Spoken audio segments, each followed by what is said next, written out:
my question to you today, and to me as well, is do we really need an f1.4 50mm lens? Well, hey everybody, welcome to another show and thank you for joining me. Well, now, in the past, I have been quite an adherent of 50mm f1.4 lenses. I've got lots and lots of them. I think I must have about, I don't know, 10 or 12 of them right now. I've got far too many. Most of them I've bought for testing for the channel, you know, just to bring you the results of what they can actually do and find out for myself what they can actually do as well. And one or two I won't ever get rid of, like this, for example, this one, this Minolta PF Auto Rock, or PF 1.4 58mm. This is an old lens. It's from the first series of 1.4 production, I think. It's certainly an old lens. It's radioactive, it's all yellow, but it makes beautiful, beautiful colours.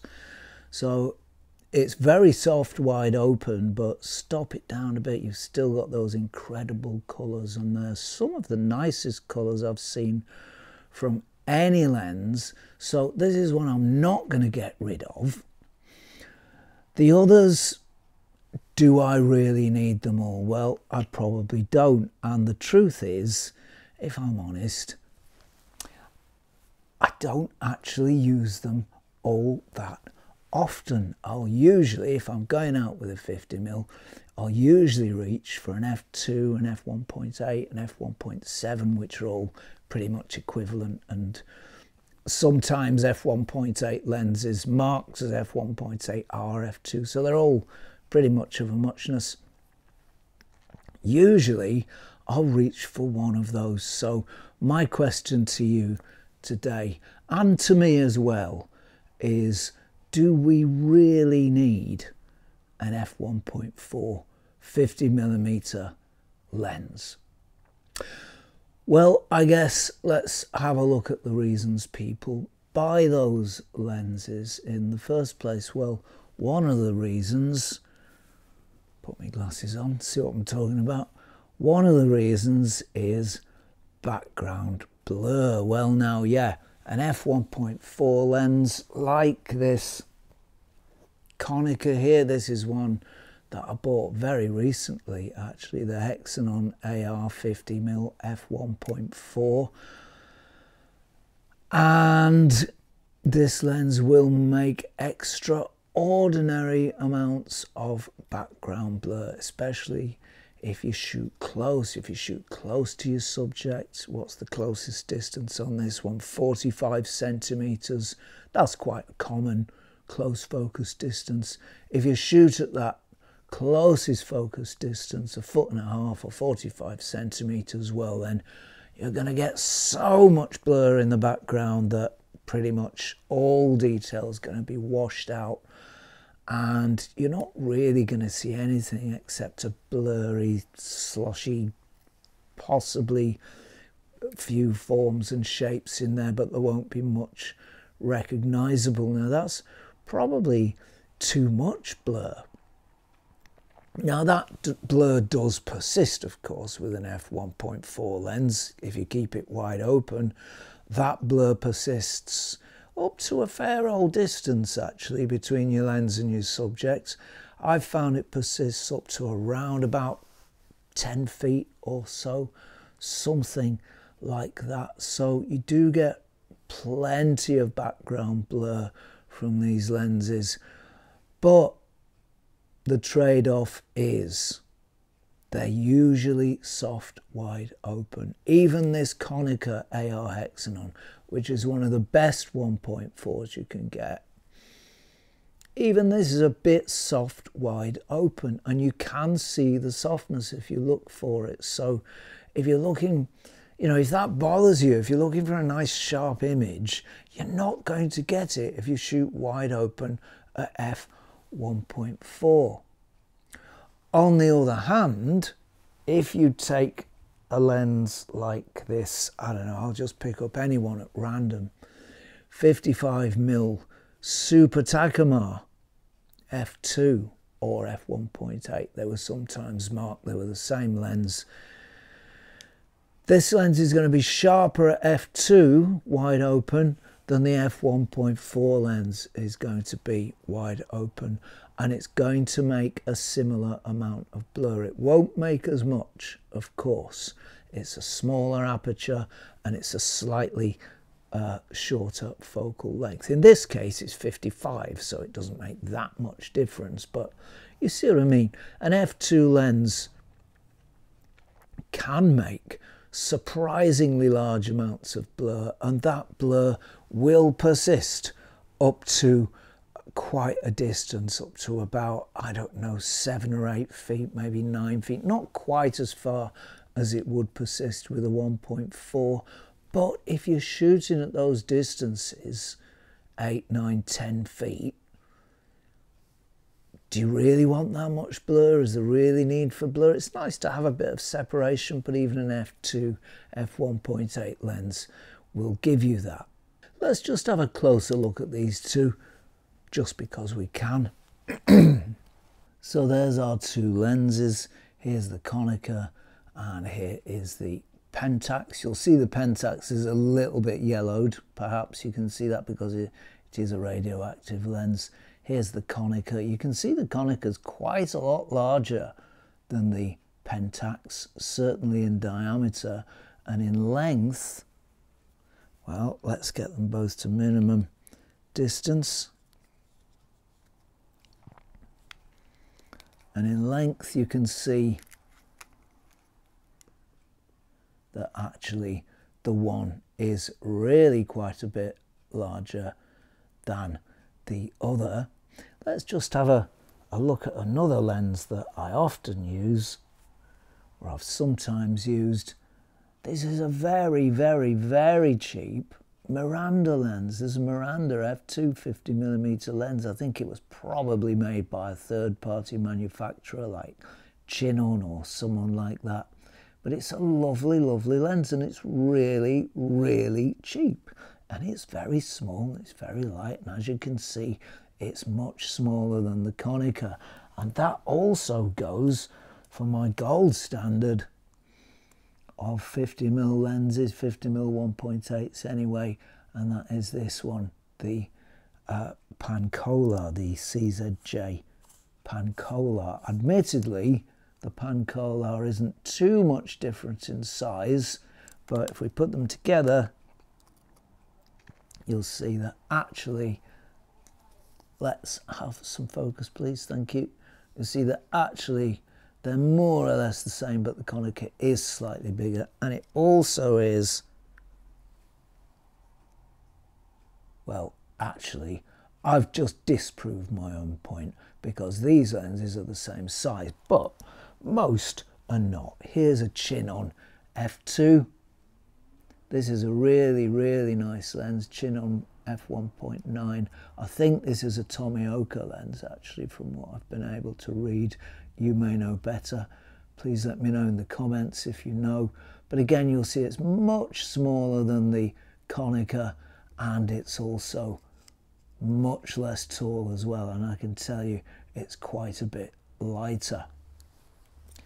So another reason for not using an f1.4 lens is that f2 and f1.7, f1.8 lenses are usually very much lighter and very much smaller than their f1.4 counterparts. And I mean, that really makes a difference. When you put one on a digital camera, well, it's a much smaller rig if you're using a smaller lens. You put a larger lens on, it can become a little unbalanced. I must admit, most f1.4s don't unbalance mirrorless cameras. Most f1.4s are within reasonable size limits. But you see what I mean? An f2, f8, f1.8, f1.7 lens is smaller and lighter. And if you're going out for a day's shooting, well, you want a small and light lens package with you. As well as that, don't forget that f1.4 lenses are a little bit softer wide open, in some cases quite a lot softer wide open than an f2 or an f1.8 lens would be wide open. And that's true for the CZJ Pancolar, it's true for the very cheap Miranda 50mm. It's true for the Pentax 55mm, that just sharpen up slightly as you stop down, but all lenses do that.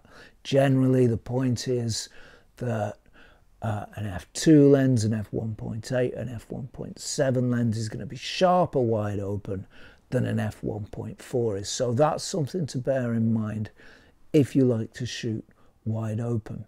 Now, back in the day, back in the jolly old day when we all used to shoot on film cameras like this one, then f1.4 lenses were important for gathering extra light, and that was really their main purpose at the time, or at least one of their main purposes. Most people didn't use film over 400 ISO speed, and that's a fairly low speed. A lot of people used film at 100 ISO, and that's a very low speed. The highest speed you'd find usually in a high street shop of film would be 800 ISO, and then if you knew any sort of professional sources, you might get a roll of Kodak black and white. I forget the trade name for it, but it was 3200 ISO, and you could really shoot in low light with that. But apart from that, using the ordinary consumer 100 or 400 ISO films, which were the usual choices back in the day, f1.4 lenses, one of their main purposes was to just gather that little bit more light in a low light situation, as indeed was the purpose of this f1.2 lens that I've got somewhere. Where did I put it? Wait a minute. This one here, this is my Olympus f1.2 55mm. It's a mad lens wide open. It's very, very, very soft wide open, and it gives completely uncontrolled bokeh. And this was sold the same as the 1.4s back in the day, just to gather that extra light in a situation where the light's fading and you've just got to get some sort of shot. That was the purpose of these kinds of lenses. Nowadays, however, we have the luxury of mirrorless photography. And in mirrorless photography, all we do, if the light is low, is just whack up the ISO. I believe there's a camera that's just been released, I think I'm right in saying, I remember reading, that goes up to 1 million ISO. So, you know, these things can shoot in the dark. And even ordinary consumer cameras like the X-T3 and the Sony A7s, they go up to, what, I don't know, 50,000 or so ISO. So there's absolutely no need for a lens with greater light gathering capacity these days. So in that sense, these lenses are redundant. Now, one way these lenses really can come into their own, these f1.4 lenses, shot wide open, is for portraits. They're often ideal for portraits because what you want in portraits is a nice, interesting, soft background with a few quirks in the background if possible, and you also want a nice soft image of the model. The models not want to have their all their little flaws revealed, so it's nice to have just a little softness on their face and on their skin. So they can come into their own for portraits, and I have to say a lens with a smaller aperture opening might do as good a job, might do a reasonable job, but it wouldn't do quite the same job. f1.4 lenses will make you some nice portraits, so that's something that can be said in their favour. Now, the other thing to consider about these lenses is the price and the cost. There's quite a difference in the cost of f1.4 and f2/f1.8/f1.7 lenses. The prices of pretty much all photographic gear seems to have gone up in line with the prices of pretty much everything else recently, and that includes the old vintage lenses. Now then, the prices of f1.4 lenses have gone up rather more than the prices of f1.7, 1.8, f2 lenses. They've stayed about the same. They might have gone up by a fiver or a tenner or so, but generally speaking, you can get a really nice f1.8, f2 lens like this Pentax, wherever it's gone, that I showed you earlier. This lens will sell for around about 30, 40 pounds. Sometimes sellers ask 50 or 60. Don't pay that, because they're not worth it, because if you look at the auction prices, they go for around 40 pounds. So that's what you need to be paying. However, on the other hand, an f1.4 lens like this one, these really have gone up quite a lot. The general price for an f1.4 lens a couple of years ago was around about 60 to 70 pounds. They're now 70 to 100 pounds and more. You can even see them advertised at 150 pounds from, what can I call them, very hopeful sellers. Don't pay those prices, they're not worth that, but they do go for around about 100 pounds these days, a nice f1.4 lens. They're well worth it, and remember, if you don't get on with any particular vintage lens, you can always sell it on. They're not losing their value at the moment, and if you don't pay too much in the first place, you will always get your money back, or you might even get just that little bit more back. But there is that price cost differential factor to be factored in. So, you know, if you particularly want one, then get one. But if you don't particularly want one, then I'm not sure there's any particular need. Now, I must admit, I'm rather compelled and fascinated by lenses of all sorts, including the more exotic varieties like f1.4s and f1.2s, partly because I like the machinery. I love manufactured objects. I like how nicely they're made and put together and how nicely they work and what they can do. But also I think it's because they were more or less out of reach, well, completely out of reach when I was younger and starting photography with my Fed 4L and its f2.8 Industar 61 lens, which is a good lens and did me well for many, many years. But I think that's perhaps why I'm a little bit compelled and fascinated by them, is because they were such exotic, out of reach things in those early days when I was younger. And I've kept some of them because, well, as I say, I appreciate the optics and the engineering. I like them for their historical value as well. These are historical objects, there's no doubt about it. It's a little bit like running a classic car every day. You know, you can keep it maintained, you can run it every day, you can have it fixed and, you know, rust protected and repaired when it wears out, and that's fine, you can run it every day. But it's an unusual thing, and it's an old thing, and it's a historical thing, and it's a thing that, you know, isn't usual. So I like them for their historical value as well, and the fact that they're not being made anymore, and they represent a world of photography that has really ceased to be and passed us by. And you never know, they might even go up in price and make a small profit if you keep them long enough. Who knows? That's not my main purpose, but who knows? You never know. So, glasses I've got to read stuff.